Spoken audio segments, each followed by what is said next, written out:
permasalahan. Permasalahan muncul 3 tujuan, ini 4 ya, 4 tujuan penelitian. Kemudian tujuan penelitian ini diselesaikan dengan metodologi apa saja?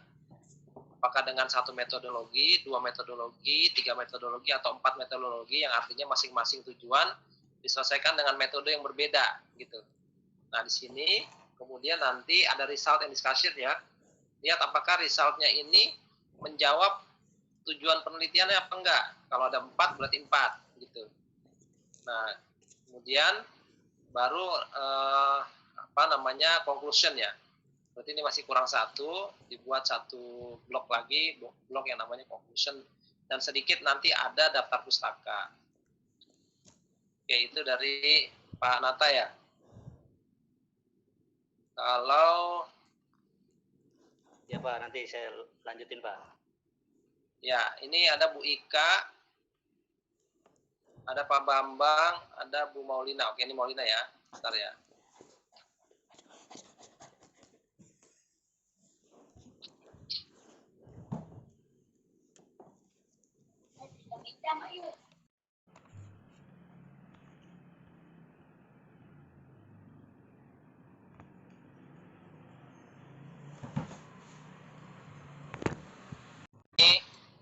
The Challenges of Islamic Branding, Navigating Emotion and Halal. Oke. Nah, kalau Bu Maulina ini langsung pertanyaan penelitian. Harusnya ada permasalahan dulu ya.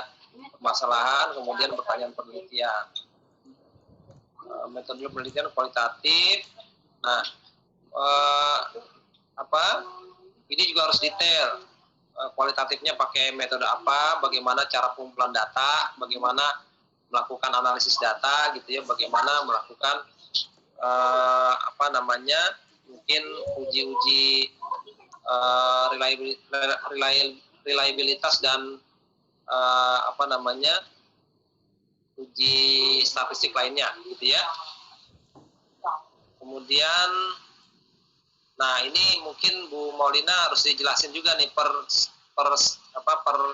blok ya. Masing-masing bloknya isinya apa gitu. Mungkin kalau metodologi udah bisa dilihat. Nah, yang blok yang pertama tujuan, blok yang kedua paradigma gitu, itu mungkin agak susah untuk diikuti kalau orang nggak paham ya. Dan hasilnya seperti apa juga nggak kelihatan. Jadi begitu Bu Maulina ya. Review. Baik Pak, nanti segera aku perbaiki. Oke. Kemudian Pak Bambang nih.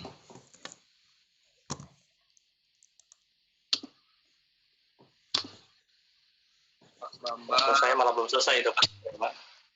Oh iya nih, belum selesai.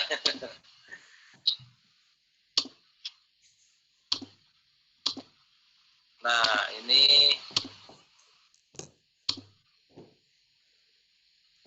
dikit lagi nih Pak, belum selesai. Oh ini. Nah, Pak Bambang, pengembangan sistem diskon untuk membeli kain dengan mempertimbangkan konsep waktu dan uang. Oke. Ini yang pasti abstrak, nggak usah Pak Bambang ya. Nah, yang pasti yang pertama dilakukan tuh bikin blok-bloknya dulu sesuai dengan isi sebuah penelitian. Ada blok judul, blok pendahuluan, blok metodologi, blok hasil, dan pembahasan, dan yang terakhir blok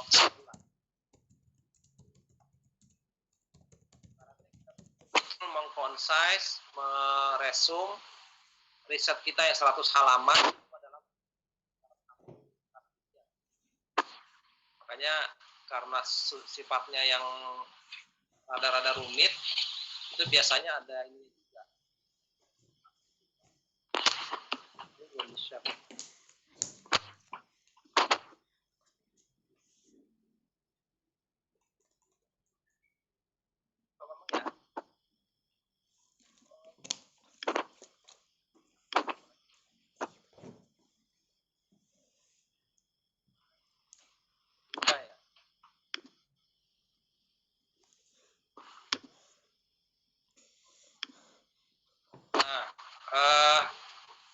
Tadinya saya kaget nih untuk Bu Ika ya, karena ada gambar-gambar.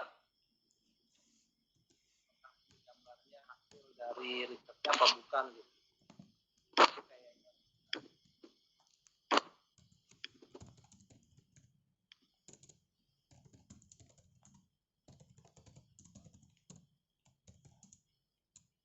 Mungkin lagi-lagi pastikan gambar ini memang betul-betul selaras dengan risetnya gitu. Ini kayaknya bukan riset ya. Nanti ada metodologinya. Oke, nanti kesimpulan dan hasilnya ya, hasil dan kesimpulannya itu dijelaskan juga. Jadi kalau ini belum detail.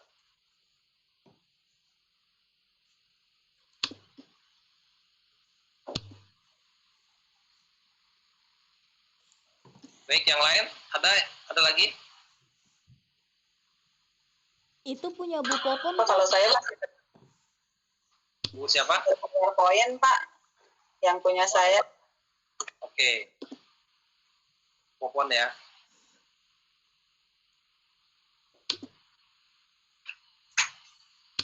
Bentar.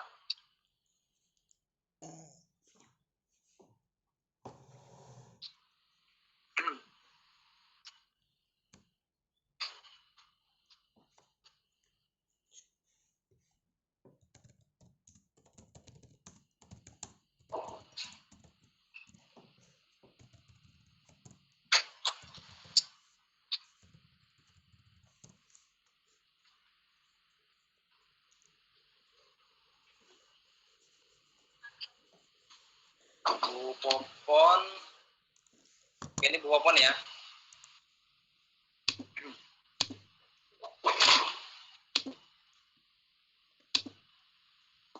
Oke, ada judul, bagus, ada pendahuluan, ada metodologi, tujuan penelitian, temuan penelitian, kesimpulan dan daftar pustaka.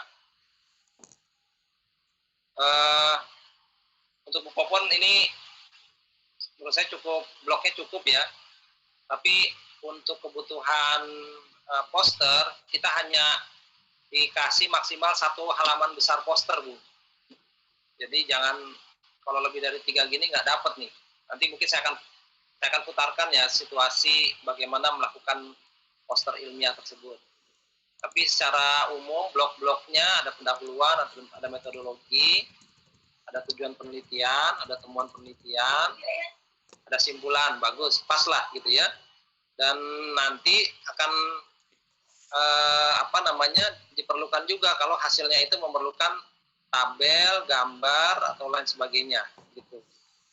Jadi bagaimana dibuat ini menjadi hanya 1 halaman, Bu Popon. Baik, Pak. Nah, mungkin yang lain sambil menunggu ya, kita ada, ini saya putarkan kondisi poster ilmiah nasional.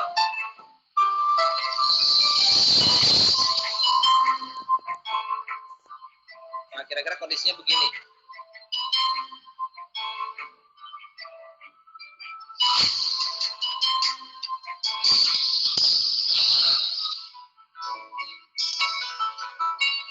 Jadi kalau kita nanti ikut seminar internasional atau seminar nasional gitu ya, dan kemudian ada sesi poster ilmiahnya, itu nanti kondisinya kira-kira akan seperti itu.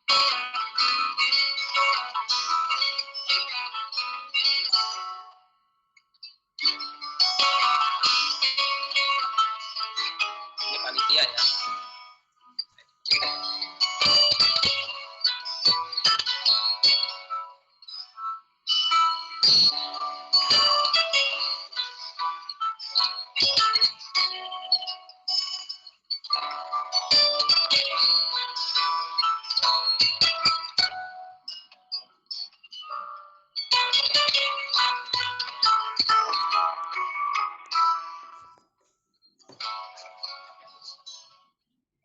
Sekarang berlangsung pameran poster di gedung Widya Sabha Universitas Udayana, dan sebentar lagi akan disterilkan dan poster PKM Karsa Cipta, kemudian PKM Penelitian Eksakta, PKM Penelitian Sosial Humaniora, dan PKM GFK.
Ya, kira-kira seperti itu kondisi pameran poster ya, yang merupakan salah satu bagian dari publikasi ilmiah, dan terlihat di situ bagaimana interaksi antara peneliti dengan pengunjung.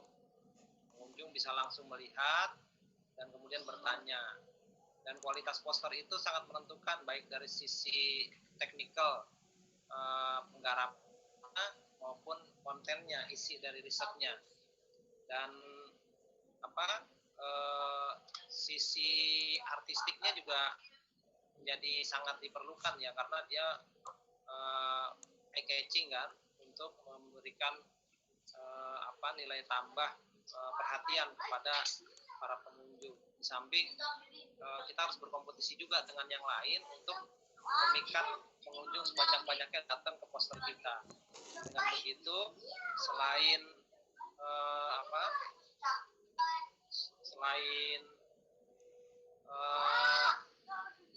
hasil riset kita bisa di-share sebanyak-banyaknya, dan itu juga ada ajang untuk mendapatkan networking dan juga kemungkinan bisa mendapatkan hibah atau grant. Bahkan kalau sifatnya internasional, itu saatnya kita untuk menarik banyak profesor agar tertarik dengan riset kita. Dengan begitu, biasanya kita lebih mudah untuk berkenalan dengan profesor dan menjadikannya sebagai calon supervisor kita di S3 gitu. Ini salah satu kelebihan dari adanya poster ya, poster ilmiah seperti ini. Oke, sebelum berakhir ada yang mau ditanyakan? Silakan.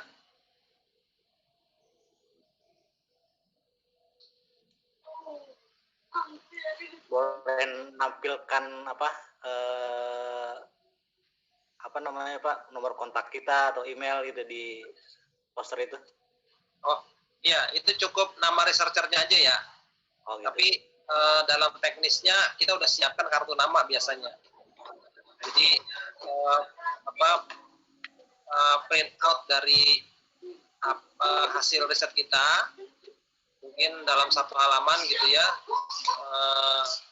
selebaran gitu, kemudian kita sertakan kartu nama kita. Ketika ada profesor atau orang yang tertarik untuk mengembangkan riset kita lebih lanjut, kita tinggal kasih gitu. Itu kesempatannya luar biasa, banyak sekali teman-teman kita itu yang mendapatkan scholarship gitu atau hibah itu dari ajang-ajang internasional seperti ini.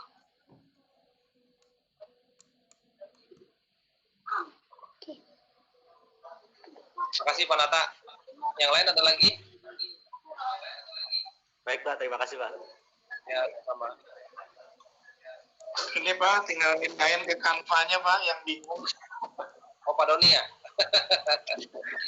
Ya ini sebenarnya tergantung jenis generasi kita, masuk generasi mana Pak Doni?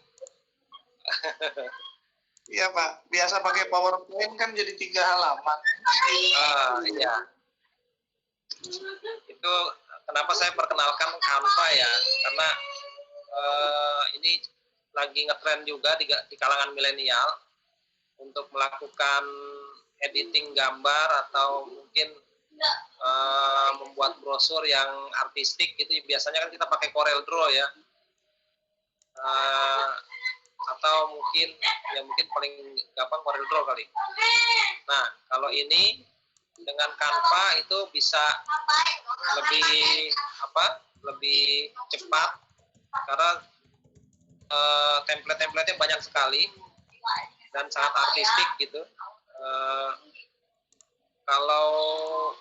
Karena dia ada yang premium dan ada yang gratis. Yang gratis biasanya terbatas, tapi yang premium itu sangat berguna ya. Itu beberapa vendor penjual di online itu mereka bisa jual dengan harga cukup murah. Nah, kalau pindahin ke poster gitu, ambil dari jurnal yang tadi Bapak bilang, contohnya misalnya kayak latar belakang itu kan tulisannya banyak. Kita ngambil hanya kita simpulkan aja, atau boleh ngambil satu paragraf aja yang penting dipindahin ke poster. Ya nanti kan ketika Bapak membuat poster, yang dipindahkan kan bukan jurnal orang ya, tapi jurnal Bapak sendiri atau tesis Bapak sendiri yang dipindahkan menjadi sebuah poster gitu. Nah itu bagaimana kita memilih-milih kata sehingga dia bisa menjadi sangat jelas gitu. Seninya ada di situ Pak. Misalnya ini contoh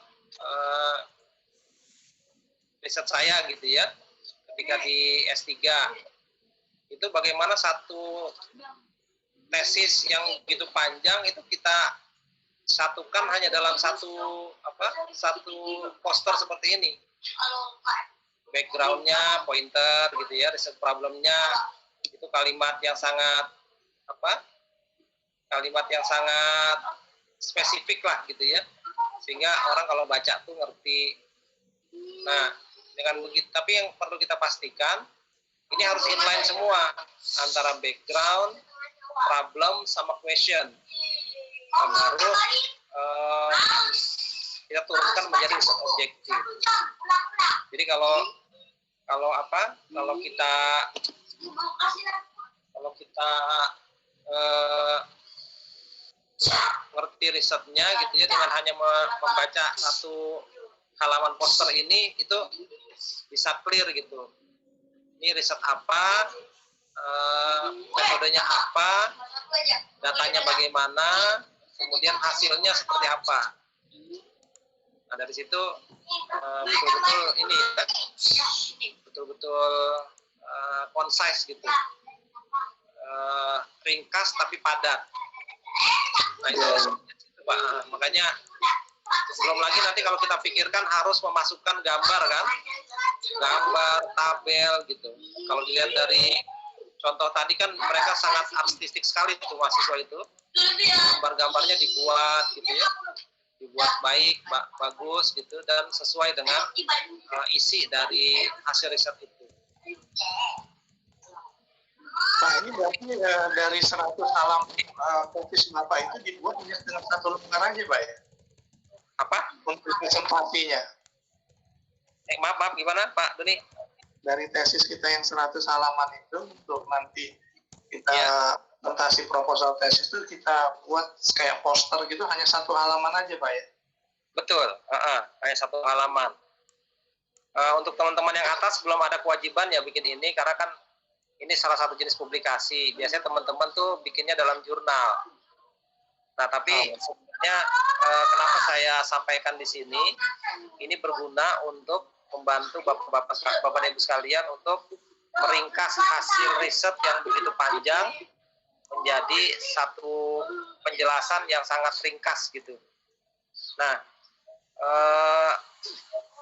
ini mencegah kita untuk biasanya kan kalau habis bikin skripsi, kalau teman-teman bikin skripsi ya atau bikin tesis yang sudah pernah, itu ketika sudah selesai juga kita bingung ini kita ngeriset apa gitu. Nah, nanti dengan bantuan itu, dengan bantuan poster, itu bisa meringkas hasil tulisan kita menjadi sebuah pemahaman yang jelas dalam satu halaman yang sederhana ini. Berarti nanti pas ujian proposal tesis kita sudah diminta untuk buat poster itu ya, Pak? Sekarang sih belum ada kewajiban ya, Pak. Tapi kalau nanti mau sidang, Bapak sajikan aja satu halaman itu, nggak usah buka-buka yang lain gitu ya, itu udah cukup sebenarnya. Pak, satu lagi Pak, berarti yang proposal tesis yang kita udah waktu makan sebelumnya itu berarti dari sekarang kita udah harus perhatikan Turnitinnya dan yang tadi Bapak sampaikan semua ya Pak ya untuk mengejar waktu ya. Betul. Kalau punya akses Turnitin bisa bisa ngecek gitu ya mana aja yang harus kita perbaiki. Tapi kalau nggak punya akses, bisa minta bantuan ke perpustakaan atau nanti kalau mau sidang proposal, kita dari Pasca akan bantu untuk pengecekan Turnitinnya. Tapi kalau bisa jangan mepet ya dengan sidang proposal gitu sehingga punya waktu untuk memperbaiki. Terima kasih Pak. Ada lagi yang lain?